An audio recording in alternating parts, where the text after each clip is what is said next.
الحمد لله نحمده ونستعينه ونستغفره ونستهديه ونعوذ بالله من شرور أنفسنا وسيئات أعمالنا من يهده الله فلا مضل له ومن يضلل فلا هادي له أشهد أن لا إله إلا الله وحده لا شريك له وأشهد أن محمدا عبده ورسوله يقول الله تعالى يا أيها الذين آمنوا اتقوا الله حق تقاته ولا تموتن إلا وأنتم مسلمون وقال يا أيها الذين آمنوا اتقوا الله وقولوا قولا سديدا يصلح لكم أعمالكم ويغفر لكم ذنوبكم ومن يطع الله ورسوله فقد فاز فوزا عظيما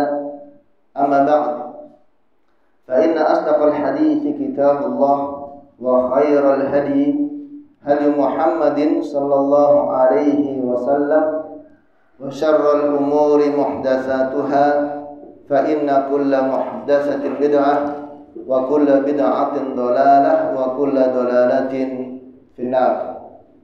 Ma'asyiral ikhwah wal akhwat, bapak-bapak dan ibu-ibu sekalian yang dirahmati Allah Subhanahu wa taala. Alhamdulillah, kita bersyukur dengan memuji Allah Subhanahu wa taala atas segala limpahan karunia dan nikmat yang masih senantiasa Allah berikan kepada kita hingga hari ini. Dan kita masih berada di bulan Syawal, ya, di akhir-akhir bulan Syawal. Semoga Allah Subhanahu wa taala menerima amalan-amalan ibadah kita di bulan Ramadan dan juga menjadikan apa yang selama ini kita amalkan di bulan Ramadan sebagai latihan-latihan untuk bisa kita amalkan di bulan-bulan setelah bulan Ramadan. Sehingga itulah hakikat dari orang yang bertakwa kepada Allah Subhanahu wa taala. Kemudian di kesempatan ini insyaallah taala kita akan melanjutkan kembali kajian pembahasan dari kitab Khudh Aqidataka minal kitabi was sunnatis sahihati. Ambillah akidahmu dari Al-Qur'an dan hadis-hadis yang sahih yang ditulis oleh Syekh Muhammad bin Jamil Zainu rahimahullahu taala. Dan pembahasan kita masih pada pembahasan tentang anwa'u asyirkil akbar, macam-macam syirik besar. Di mana pada pembahasan yang lalu kita sudah membaca apa yang disebutkan oleh Syekh Jamil Zainu rahimahullahu taala, bahwasanya di antara syirik besar itu adalah seseorang yang dia membenarkan, mendatangi dukun lalu membenarkan ucapannya, mendatangi dukun paranormal yang mereka mengetahui perkara ilmu yang gaib, lalu dia membenarkan ucapannya. Perdukunan termasuk syirik besar, dan juga termasuk orang yang meyakini perdukunan, yaitu termasuk dia telah melakukan kesyirikan kepada Allah Subhanahu wa taala. Sebagaimana ancaman bahwasanya orang yang sekedar mendatangi dukun lalu bertanya, hanya sekedar bertanya, maka Allah Subhanahu wa taala tidak akan menerima salatnya dalam waktu 40 hari. Ini hanya mendatangi dan bertanya. Lalu apabila membenarkannya, maka itu termasuk ke dalam syirik besar, mengeluarkan pelakunya dari Islam. Ini pada bahasan yang kemarin. Lalu kita lanjut dengan pertanyaan yang ke-15 yang disebutkan oleh Syekh Jamil Zainu rahimahullahu taala, dan ini masih berkaitan dengan perkara perdukunan dan paranormal dan juga peramal. Beliau mengatakan hal ya'lamul ghaiba ahadun. Apakah ada orang yang mengetahui perkara yang gaib? Apakah ada orang yang mengetahui perkara yang gaib? Al-jawab, la ya'lamul ghaiba ahadun. Maka jawabannya adalah tidak ada seorang pun yang mengetahui perkara yang gaib illa man atla'ahu Allahu minar rusuli, kecuali rasul yang Allah Subhanahu wa taala tampakkan baginya perkara yang gaib. Qala ta'ala, Allah taala berfirman, alimul ghaibi fala yudhiru ala ghaibihi ahadan illa man irtada min rasulin. Di dalam surat Al-Jin, Allah Subhanahu wa taala berfirman, dialah Allah yang mengetahui perkara yang gaib, dan dia tidak menampakkan perkara yang gaib kepada seorang pun kecuali kepada Rasul yang Allah ridhoi. Qala sallallahu alaihi wasallam, Nabi sallallahu alaihi wasallam bersabda, la ya'lamul ghaiba illallah. Tidak ada yang mengetahui perkara yang gaib kecuali Allah Subhanahu wa taala. Nah, masalah perkara ilmu gaib, ya, ilmu gaib, bahwasanya perkara yang gaib ini adalah perkara yang samar, perkara yang tersembunyi, ya, sesuatu yang tidak Allah tampakkan kepada makhluknya, baik berupa kejadian-kejadian yang akan terjadi pada masa yang akan datang, atau perkara-perkara yang sudah Allah ciptakan namun manusia tidak bisa melihatnya. Seperti apa? Jin, ya, kemudian surga, neraka. Ini kan sudah ada, sudah Allah ciptakan. Dan ini termasuk perkara yang gaib. Bahkan beriman kepada Allah Subhanahu wa taala ini juga termasuk di antara perkara yang gaib. Beriman kepada Allah Subhanahu wa taala. Maka perkara yang gaib ini, jamaah sekalian yang dirahmati Allah, adalah perkara yang khusus bagi Allah Subhanahu wa taala. Perkara yang Allah khususkan hanya bagi dirinya. Tidak ada seorang hamba pun yang dia mengetahui perkara yang gaib. Oleh karenanya kalau ada orang yang, ya, ngaku dia mengetahui perkara yang gaib, ya, baik kejadian-kejadian ataupun indigo, ya Pak, indigo bisa melihat apa? Jin, ya, atau bisa mengetahui, ada orang yang bisa mengetahui kejadian yang akan terjadi dengan indera ketujuh, keenam ya Pak ya, indera keenamnya. Nah, ini adalah dusta, kadzab. Dia adalah seorang pendusta. Ya. Karena tidak ada satupun yang mengetahui perkara yang gaib kecuali Allah Subhanahu wa taala. Dan Allah menciptakan manusia tidak dibekali dengan alat untuk mengetahui perkara yang gaib. Dan ini Allah Subhanahu wa taala nyatakan di dalam Al-Qur'an, di dalam banyak ayatnya. Allah Subhanahu wa taala berfirman, di antaranya di dalam surat An-Naml ayat 65. Allah berfirman, "Qul la ya'lamu man fis samawati wal ardil ghaiba illallah." Katakanlah wahai Muhammad, tidak ada seorang pun di atas langit dan di atas bumi yang mengetahui perkara yang gaib kecuali Allah Subhanahu wa taala. Ayat ini berupa perintah Allah Subhanahu wa taala kepada Nabi Muhammad sallallahu alaihi wasallam untuk mengatakan kepada orang-orang, "Qul," katakanlah Muhammad, tidak ada seorang pun baik di atas langit maupun di atas bumi, yakni makhluk Allah Subhanahu wa taala, baik dari kalangan malaikat maupun kalangan manusia, bahkan para nabi. Tidak ada yang mengetahui perkara yang gaib kecuali Allah Subhanahu wa taala.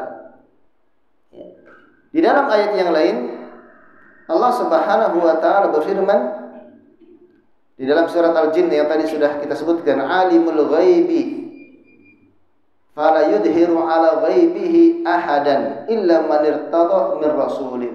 Allah lah yang mengetahui perkara yang gaib, yang Dia tidak menampakkan perkara yang gaib tersebut kepada seorang pun kecuali kepada Rasul yang Allah ridhoi.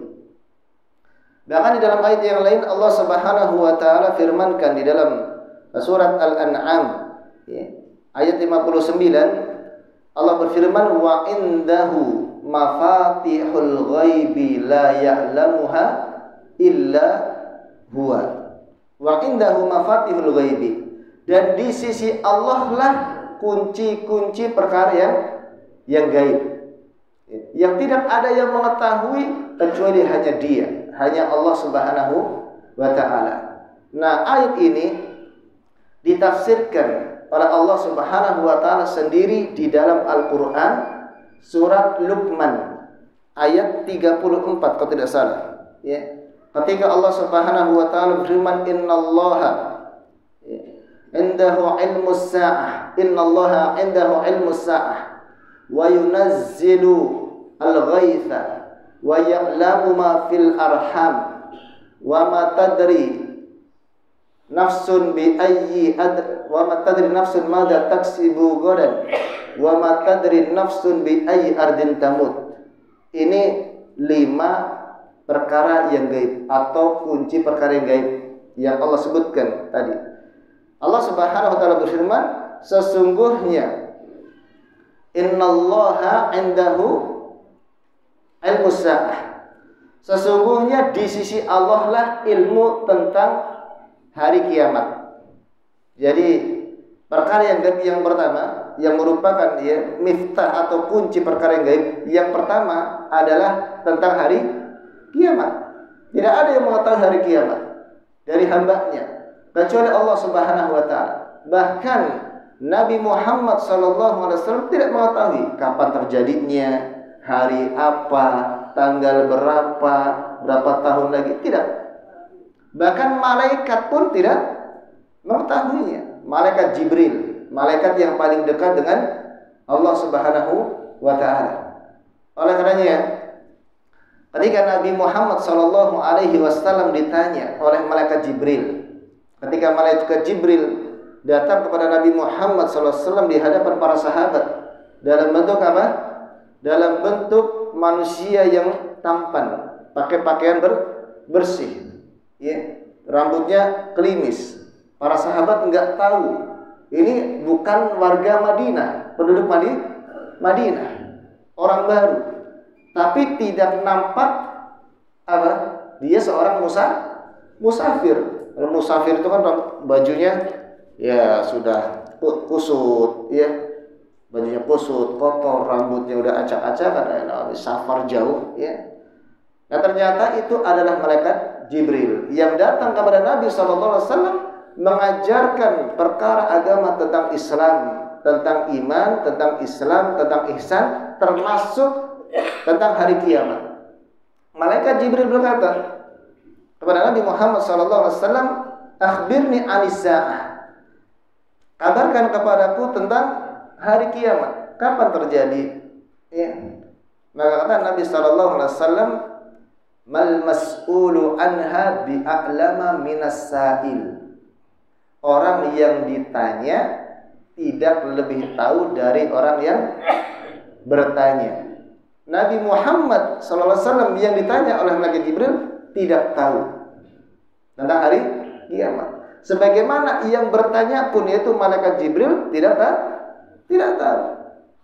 Yang kemudian malaikat Jibril mengatakan, akhbirni an amaratiha, kabarkan kepadaku tentang tandanya. Nah, kalau tanda-tanda hari kiamat, maka Allah kabarkan kepada Nabi Muhammad SAW. Termasuk zaman ini sudah masuk ke dalam tanda-tanda yang disabdakan oleh Nabi SAW. Antalidal ammatu rabbataha, ya, seorang budak melahirkan anak tuannya. Seorang budak melahirkan anak tuannya. Ini ada dua penafsiran, ya. Seorang budak melahirkan anak tuannya maksudnya adalah seorang tuan, dia punya budak perempuan. Kemudian digauli. Ini boleh dalam Islam, ya. Lalu melahirkan anak. Anaknya itu anak nasabnya ke siapa? Ke bapaknya. Sementara ibunya budak. Ada juga yang menafsirkan bahwa maksud dari ayat ini adalah banyaknya anak yang durhaka kepada orang tua. Anak yang durhaka kepada orang tua sehingga dia seperti tuan bagi ibunya. Ya ibunya disuruh nyuci. Ya ibunya disuruh masak. Ada kalau zaman ini? Banyak, ya. Orang sudah kerja, ya ibunya jadi pembantunya, waliyadzubillah. Suruh ngomong anaknya, disuruh nyuci bajunya, suruh nyetrika. Ibu-ibu, anaknya kalau sudah besar suruh nyuci sendiri, ya, dilatih, suruh nyetrika sendiri, ya, jangan sampai seperti itu, ya. Ini diantara disebutkan Nabi SAW tidak mengetahui hari kiamat, termasuk apa? Termasuk perkara yang gaib. Kemudian yang kedua, bahwasanya kunci perkara yang gaib yang kedua adalah turunnya hujan. Kapan turunnya hujan? Berapa besar hujan yang akan turun?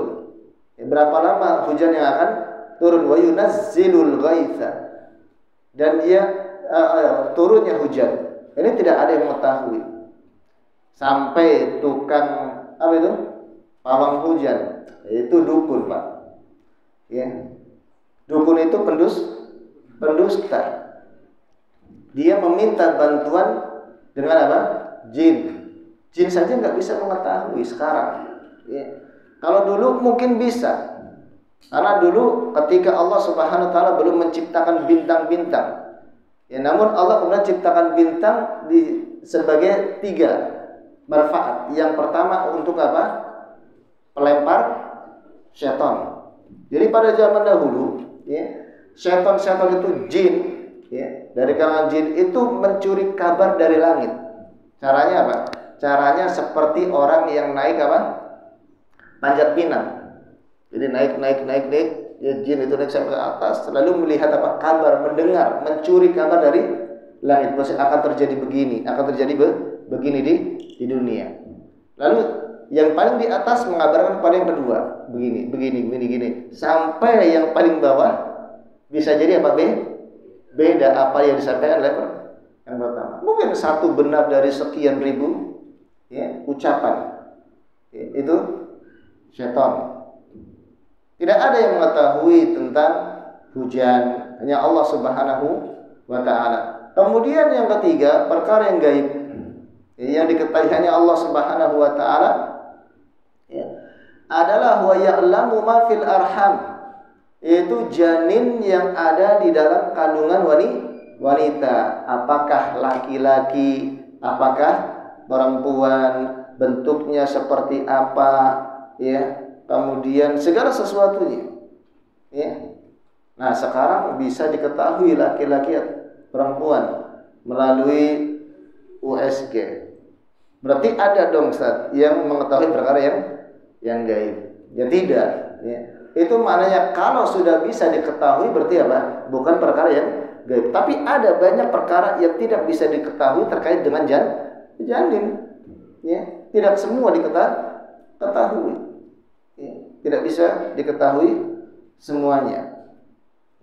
Kemudian yang keempat adalah wa matadri nafsun, ya, madza taksibu godan.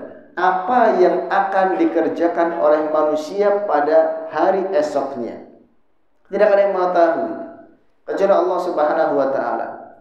Besok kita mau apa yang akan kita kerjakan? Kerja, belum tentu. Ya, bisa jadi sakit, bisa jadi meninggal, bisa jadi, ya, yang lainnya. Apa yang akan dikerjakan sejak pagi sampai malamnya, sampai pagi lagi, ya, secara detail, itu tidak ada yang mengetahui kecuali Allah Subhanahu Wa Taala. Kemudian yang kelima adalah wa matadri nafsun bi ayyi ardin tamut. Tidak ada seorang pun yang mengetahui di manakah tempat dia meninggal. Adakah yang sudah tahu siapa di mana, ya, dia akan meninggal? Apakah di Cibitung? Tinggal ini Tambun Cibitung, Pak. Tambun, ya. Apakah di Tambun? Apakah di rumahnya yang sekarang ditempati? Tidak ada yang tahu. Bisa jadi dia meninggal di tempat yang lain, dikubur di tempat yang lain. Tidak ada yang tahu kecuali hanya Allah Subhanahu wa ta'ala.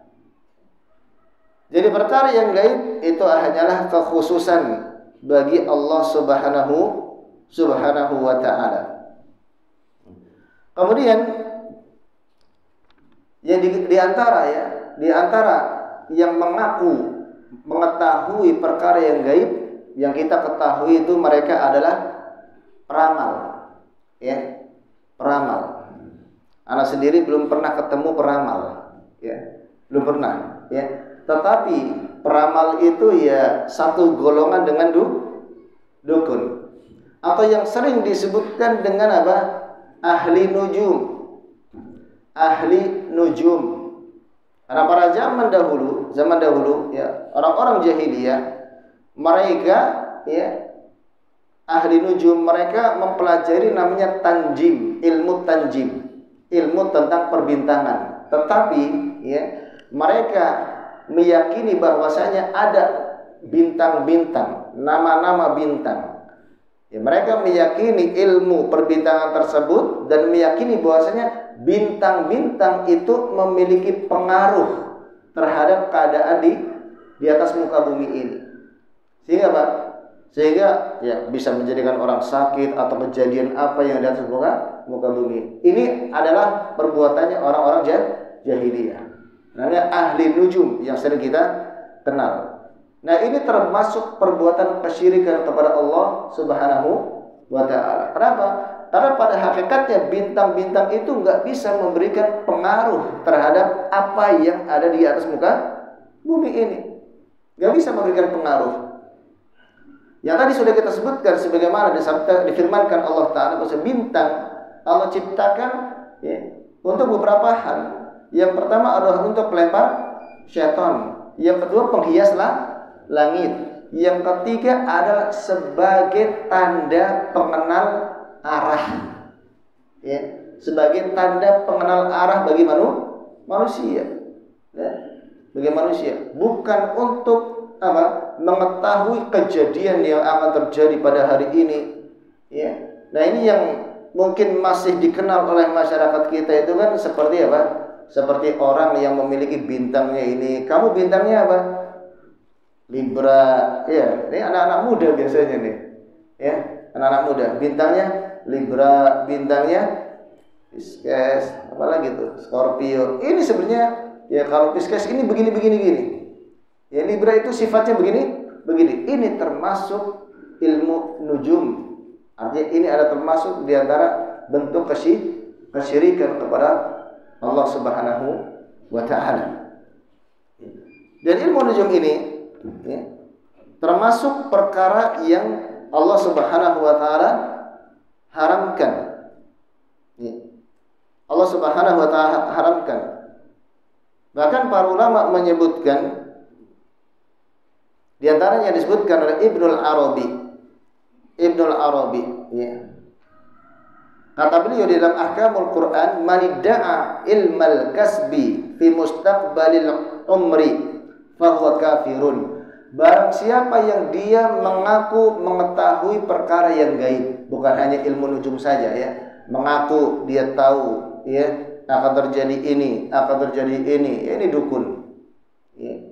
Maka kata beliau, maka hukumnya kafir, atau mengabarkan tentang keadaan-keadaan yang akan terjadi baik secara global ataupun secara rinci, fima yakunu qablu, yang telah terjadi, au yakunu, atau akan terjadi, fala raibata fi kufrihi aidon, maka tidak diragukan lagi tentang kekafirannya.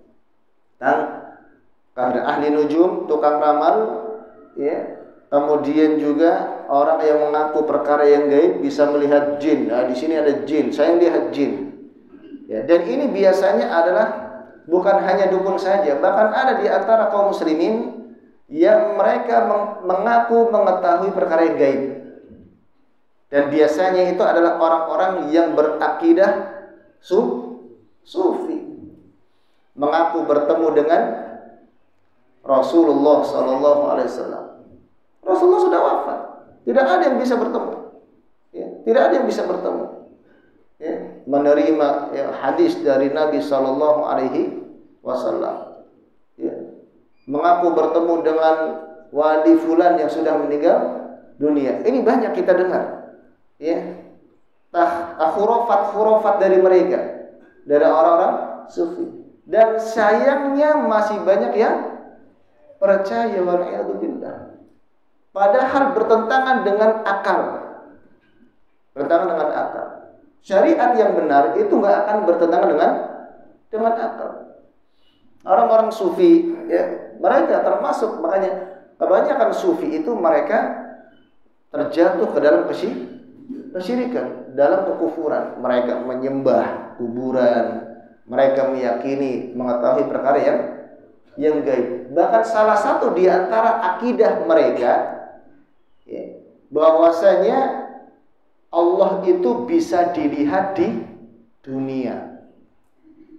Allah bisa dilihat di dunia. Ini akidah mereka. Kalau kita belajar ya masalah tentang ya apakah manusia bisa melihat Allah, ini nanti ada 3 kelompok ya kaum muslimin. Yang pertama, ada kelompok yang menafikan Allah tidak bisa dilihat, baik di dunia maupun di akhirat, di surga. Jadi mereka ada kelompok Jahmiyah, Mu'tazilah, yang mereka apa? Ya, yang mereka mengedepankan akal dan menafikan wahyu Al-Quran. Ya. Kata mereka Allah nggak bisa dilihat di dunia dan juga di akhirat. Mereka pakai dalil, Pak. Pakai dalil dalam Al-Quran ketika Allah berfirman, ya, walamma jaa Musa limiqatina wa kallamahu rabbuhu qala rabbi arini andur ilaika qala lan tarani. Dan ketika Nabi Musa telah datang di tempat yang Allah janjikan, yaitu di Bukit Tur Sina, wa kallamahu rabbuhu, dan Allah mengajak bicara Musa.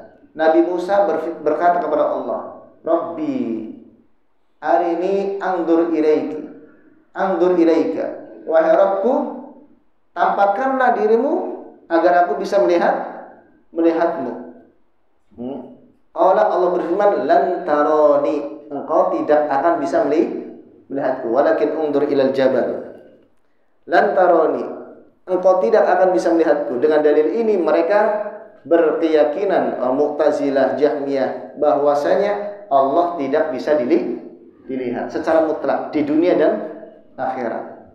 Ahlus sunnah tidak. Ahlus sunnah berkeyakinan Allah tidak bisa dilihat di dunia, namun bisa dilihat di akhirat. Dalilnya banyak dalam Al-Quran. Kalau tadi yang dijadikan dalil ya oleh Jahmiyah dan Mu'tazilah bahwasanya Allah tidak bisa dilihat, lantarani, kamu tidak bisa melihatku, itu di dunia. Karena Nabi Musa akan memintanya di dunia. Namun di akhirat banyak dalil dari wujuhu yawma idzin nadhirah ila rabbiha nadhirah. Ya, wajah-wajah pada hari itu berseri-seri kepada Rabb mereka melihat. Dalam hadis banyak. Ya, dalam hadis ini banyak. Ya, itu sufi.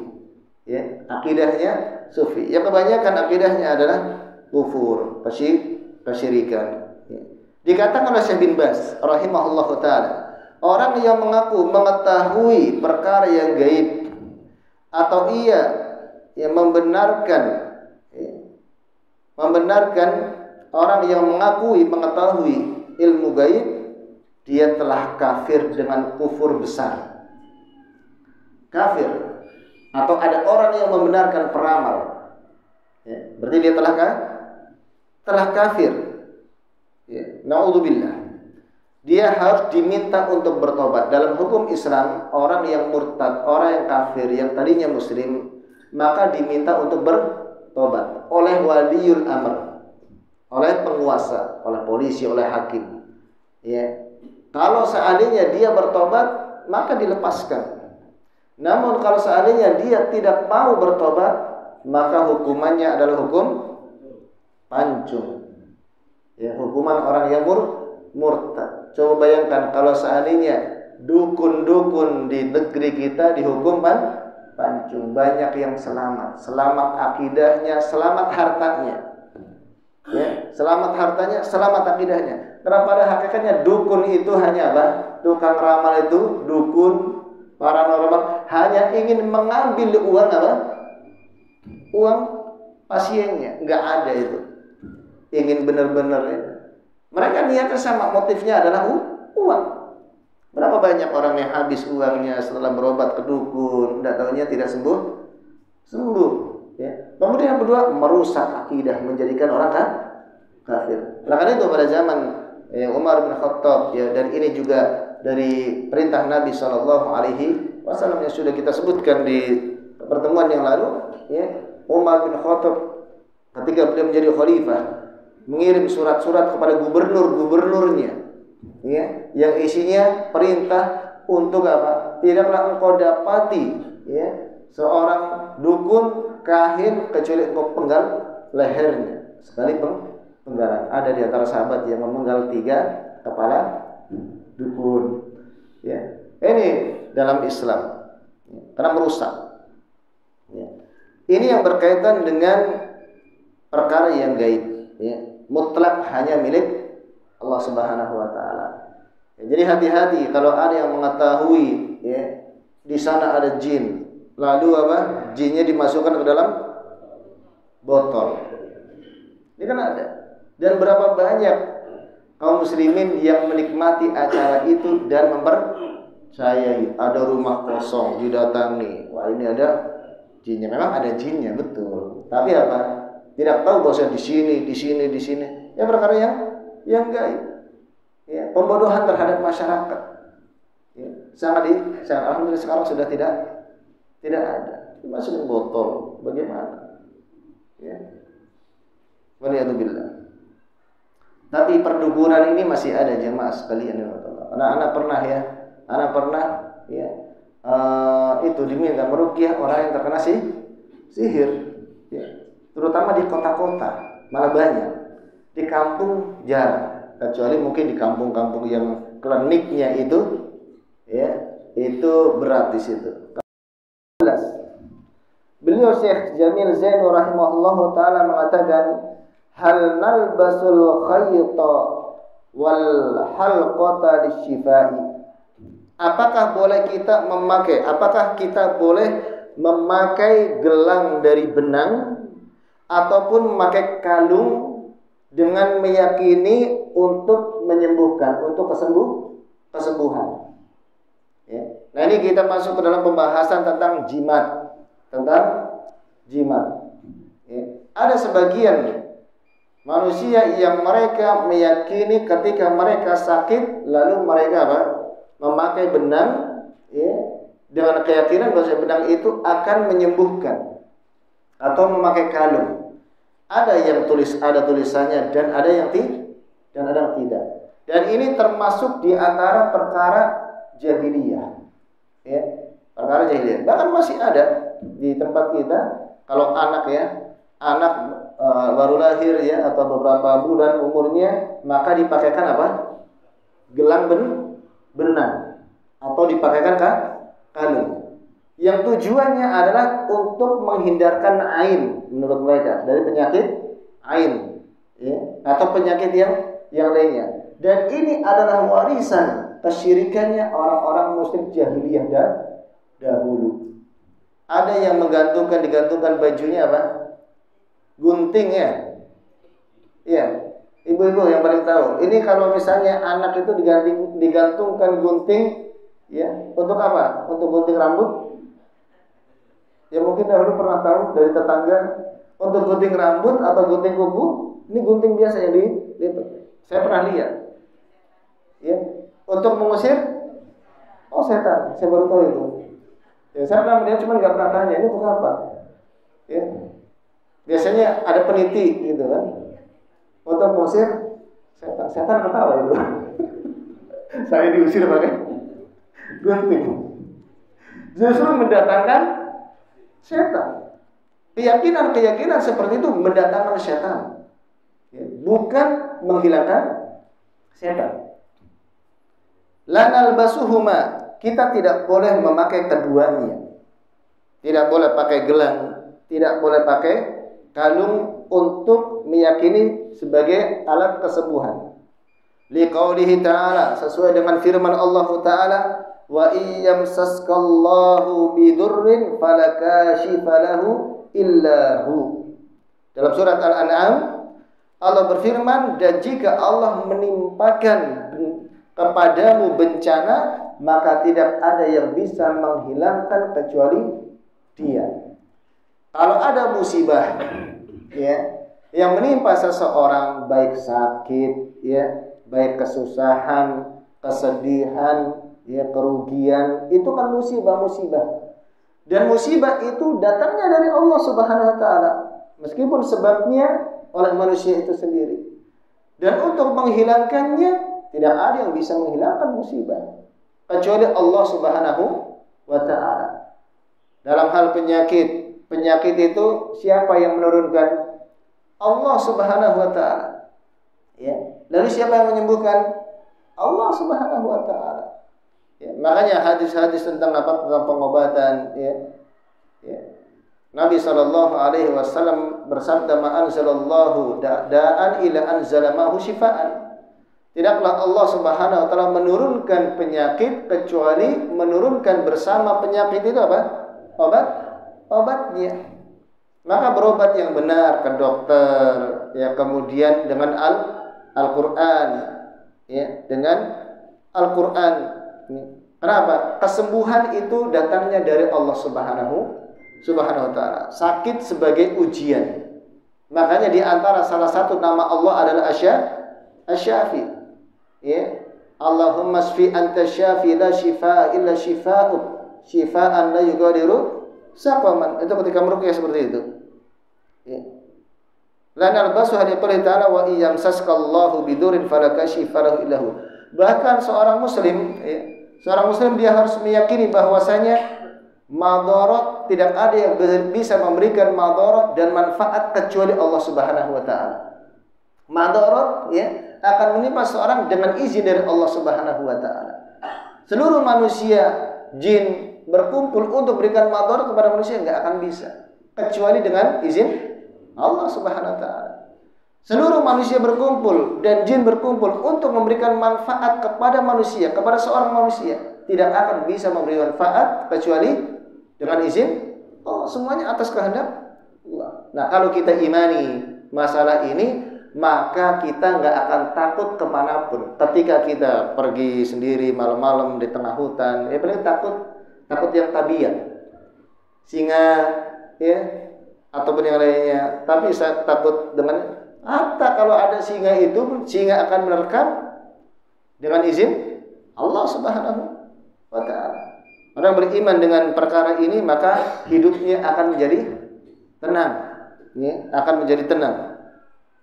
Wa qauluhu sallallahu alaihi wasallam, dan sabda Nabi sallallahu alaihi wasallam, amma innaha la taziduka illa wahnan unbudha anka fa innaka law mutta ma aflahta abadan. Nah, ini kata Nabi sallallahu alaihi wasallam, bahwasanya suatu hari Nabi sallallahu alaihi wasallam melihat seorang laki-laki, seorang pemuda. Lalu Nabi melihat pemuda itu memakai gelang yang terbuat dari tembaga. Dari tembaga atau timah ya? Dari tembaga. Yang kuning itu tembaga atau timah, Pak? Tembaga. Dari tembaga, ya. Lalu kata Nabi sallallahu alaihi wasallam, Nabi bersabda, "Ma hada?" Untuk apa ini? Ya, minal wahina. Minal wahina, kata laki-laki tersebut, untuk membantu menyembuhkan penyakit saya. Jadi dia pakai gelang itu, ya, yang terbuat dari tembaga. Dia meyakini bahwasanya gelangnya itu untuk menyembuhkan sakitnya. Maka kata Nabi sallallahu alaihi wasallam, inza'ha, buang, segera dibuang. Fa innaha la taziduka illa wahnan. Sesungguhnya gelangmu itu tidak menambah kecuali wahnan, kelemahan. Enggak bisa menyembuhkan, tapi nambah penyakit, kata Nabi sallallahu alaihi wasallam. Wa innaka law mutta lan aflahta abadan. Wa innaka law mutta ma aflahta abadan. Kata Nabi SAW, kalau seandainya engkau mati, maka engkau tidak akan beruntung selamanya. Enggak akan selamat. Nah, dalam hadis ini Nabi SAW melihat seorang pemuda yang dia pakai jimat lah, anggap ya, pakai gelang yang untuk kesembuhan, ya. Kemudian Nabi SAW menasehati, yang memerintahkan agar dibuang sebagai amar ma'ruf nahi munkar. Ya, lalu mengabarkan bahwasanya itu gak ada manfaatnya, bahkan memberikan madarat. Jadi perkara-perkara yang diyakini yang tidak ada sebab-sebabnya bisa menyembuhkan, ya pakai gelang, ya. Dahulu ada gelang yang yang dijual ya. Ya, termasuk. Iya, dari bahan apa tahu. Ya, itu termasuk. Ada yang pakai susuk, pasang susuk, ya. Tahu biar apa itu? Itu termasuk. Ya, itu termasuk. Berarti memakai gelang untuk pengobatan, ya, atau perlindungan, ini termasuk syirik, ya, termasuk kesyirikan, ya. Kemudian dalam hadis ini juga ada larangan berobat dengan perkara yang haram. Nggak boleh kita berobat dengan obat-obatan yang haram, apalagi obat tersebut memang secara ilmiah tidak bisa menyembuhkan. Hatta meskipun secara ilmiah obat itu bisa menyembuhkan, tetapi dia zatnya haram saja tidak boleh. Ya, seperti apa itu? Jadi kalau misalnya tipes banyak di antara orang yang tipesnya sudah parah, dia goreng cacing, digongseng tanpa minyak. Ya, itu nggak boleh. Cacing haram. Karena minal khaba'ith, menjijikan. Jijik enggak? Jijik. Yang menjijikan termasuk perkara yang haram. Ya, kencing unta. Obat. Boleh enggak? Boleh tidak? Boleh. Kencing unta boleh. Kencing unta haram, najis bukan? Bapak. Kencing kambing tidak najis. Kotoran hewan yang halal dimakan maka tidak najis. Ya. Tapi nanti jangan cari ya kencing kambing diminum, ya. Dikiaskan dengan unta. Kalau kencing unta memang bisa digunakan untuk sebagai obat. Dan ini sebagaimana hadis Nabi SAW. Jangan obat karena ada hadisnya. Jangan dikiaskan nanti kencing kencing kambing, kencing unta dikiaskan, ya. Kencing kambing, kencing unta, ya. Ini enggak.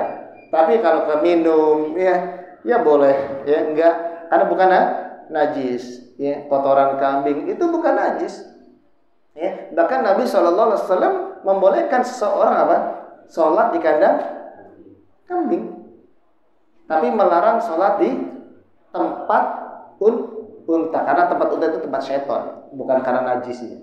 Tempat syaitan. Ya. Jadi tidak boleh untuk berobat dengan obat-obatan yang haram. Ya, berobat dengan obat-obatan yang haram. Baik. Masih kita lanjutkan pada pertanyaan yang ke-17, hal nu'allikul al-khuzrata wal wada'ata wa nahwaha. Bolehkah kita menggantungkan, ya, gelang dan juga gelang dari kerang dan yang lainnya untuk sebagai jimat? Boleh nggak kita menggantungkan itu gelang-gelang sesuatu yang dikasih benang terus digantungkan dengan keyakinan bisa mendatangkan kebaikan, bisa mendatangkan rizki. Ini yang dilakukan oleh orang-orang musyrik, ya. Baik digantungkan, ya, di lehernya, atau digantungkan di kendaraannya, atau digantungkan di rumahnya, yang mereka yakini itu bisa mendatangkan manfaat atau menghilangkan mudarat. namanya menurut mereka penolak bala. Ya. Saya pernah melihat juga itu, ya. Tukang nasi gorengnya enak. Tapi pas saya masuk di tempat tokonya, ada gantungan atau tulisan rajah-rajah itu di depan pintu. Ya, bukan ayat Al-Quran, tapi raja-raja yang nggak jelas. Besoknya saya nggak mau beli lagi. Bukan mendatangkan manfaat, justru apa? Mendatangkan madarat. Orang itu nggak akan beli. Ya, itu diyakini oleh mereka jamaah. Ya. Dan ini tidak boleh. La nu'alliquha minal ain. Kita tidak boleh menggantungkan benda-benda tersebut ya, minal ain, meskipun tujuannya adalah untuk menghilangkan dari penyakit ain. Liqaulihi ta'ala, dalilnya adalah firman Allah Ta'ala, wa iyyamsaskallahu bidurrin fala kashifa lahu illa hu. Dan apabila Allah menimpakan bencana musibah kepadamu, maka tidak ada yang bisa menghilangkan musibah tersebut kecuali dia. Artinya kesembuhan itu sudah, kalau seseorang dia ditimpa, diuji dengan sakit, minta kepada Allah Subhanahu wa taala kesembuhan. Karena hanya Allah lah yang menyembuhkan. Kalau seseorang dia ditimpa musibah, ujian, ya, kesusahan, mintalah kepada Allah Subhanahu wa taala. Bukankah kita setiap hari mengaku meminta hanya kepada Allah Subhanahu wa taala? Iyyaka na'budu wa iyyaka nasta'in. Hanya kepada Engkaulah kami menyembah dan hanya kepada Engkaulah kami meminta pertolongan. Cuman kadang kita suka lupa. Kalau lagi susah mintanya ke yang lain, minta ke tetangga, minta ya dibolehkan, tapi hendaknya dia minta tolong dahulu kepada Allah Subhanahu wa taala. Allah akan mencukupi. Allah akan menyembuhkan. Wa qauluhu sallallahu alaihi wasallam, man 'allaqa tamimatan faqad asyraka. Kata Nabi sallallahu alaihi wasallam, barang siapa yang dia menggantungkan jimat, maka sungguh dia telah melakukan perbuatan kesyirikan. At-tamimatu al-khazratu awil wada'atu tu'allaqu minal ain. Jadi tamimah itu jimat intinya, ya, baik untuk mendatangkan ya, rezeki, ya, atau untuk penolak bala, ya. Termasuk tadi yang diletakkan di tangan, digantungkan di badan, digantungkan di depan rumah, ya, atau di kendaraan, yang tujuannya adalah biasanya untuk menolak bala. Nah, ini yang pertama haram, ya. Jimat ini haram secara mutlak. Yang kedua termasuk kesyirikan. Namun ada dua, ya. Bisa syirik besar, bisa syirik kecil. Kalau seandainya dia meyakini bahwasanya yang memberikan manfaat atau bisa menolak bala adalah jimat itu sendiri, maka ini syirik besar. Kalau dia meyakini bahwasanya jimat itu dia bisa menolak bala, ya, atau mendatangkan rizki, ini syirik besar. Namun kalau seandainya dia meyakini bahwasanya jimat ini hanya sebagai sebab, namun yang menghilangkan bala Allah, ya, yang mendatangkan rezeki Allah dengan sebab apa? Jimat ini, maka ini termasuk syirik kecil, ya, ini syirik kecil. Kalau jimatnya tulisan Al-Quran, bagaimana Pak? Kan ada ya. Jadi apa, tulisan Al-Quran dijadikan apa sebagai jimat, kertas, ya, jadikan jimat, bisa tempel, ya, atau dikantongi buat apa? Menyelamatkan diri, ayat-ayat tertentu misalnya. Bagaimana? Apakah ini termasuk syirik? Ini ada perbedaan pendapat di antara ulama, terutama para sahabat. Sebagian sahabat seperti Abdullah bin Abbas, Abdullah bin Mas'ud mengharamkan sesuai dengan apa? Keumuman hadis Nabi sallallahu alaihi wasallam. At-tamimah, ya, hadis ini, man 'allaqa tamimatan faqad asyraka. Ya, barang siapa yang dia inna ruqa wa tamimata, ya, minasyirk. Sesungguhnya ruqyah yang ada lafaz kesyirikan dan juga jimat-jimat, ya, ini termasuk kesyirikan. Ya. Namun sebagian ulama ada yang membolehkan. Syaratnya adalah Al-Qur'an. Karena itu sama seperti ruqyah yang dibolehkan. Selagi itu bukan mengandung kesyirikan. Namun wallahu alam yang lebih sahih adalah yang mengatakan bahwasanya haram secara mutlak. Karena kalau dibolehkan, ya nanti dikhawatirkan dia nanti menggunakan yang lainnya, bukan selain Al-Qur'an. Ya, jadi jangan, ya.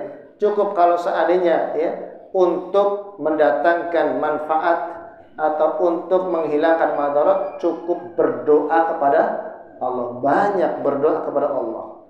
Lakukan ketakwaan kepada Allah, banyak beribadah kepada Allah Subhanahu wa taala, itulah yang akan mendatangkan kebaikan dan menghilangkan madarat. Baik jamaah sekalian yang dirahmati Allah Subhanahu wa taala, ada masalahnya nanti kita lanjutkan pada kesempatan yang akan datang. Ini bab tentang masalah ilmu gaib dan masalah jimat, ya. Kalau ada jimat, kalau para ulama mengatakan secara mutlak gelang, ya, untuk pengobatan, ya, itu termasuk kesyirikan, ya. Kesyirikan. Namun kalau seandainya itu ada unsur-unsur ilmiah yang kita sebenarnya nggak tahu, dikhawatirkan itu hanya tipuan saja, ya. Karena dan itu juga termasuk pengobatan yang tasyabuh dengan orang-orang musyrik.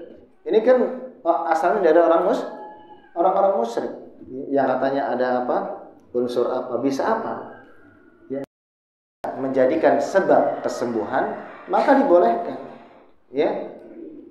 Namun tetap seseorang dia tidak boleh meyakini bahwasanya, ya, obat atau hal tersebut yang menyembuhkan, ini tipis sekali. Ya, hanya boleh meyakini kalau memang dia memberikan pengaruh secara ilmiah, maka dia boleh meyakini itu sebagai sebab kesembuhan, sebagai sebab saja. Kalau secara ilmiah seperti obat, namun tidak boleh menyadarkan kesembuhan kepada hal itu. Ya, itu perlu ini, ya. Dikhawatirkan itu ya termasuk jimat untuk begini, ya, atau ini. Wallahu taala a'lam. Akhiri kajian kita di kesempatan pagi hari ini. Semoga Allah Subhanahu wa taala menambahkan kita ilmu yang bermanfaat dan amal-amal yang saleh. Aqulu qouli hadza wa sallallahu ala nabiyyina Muhammadin wa akhiru da'wana alhamdulillahi rabbil alamin. Assalamualaikum warahmatullahi wabarakatuh.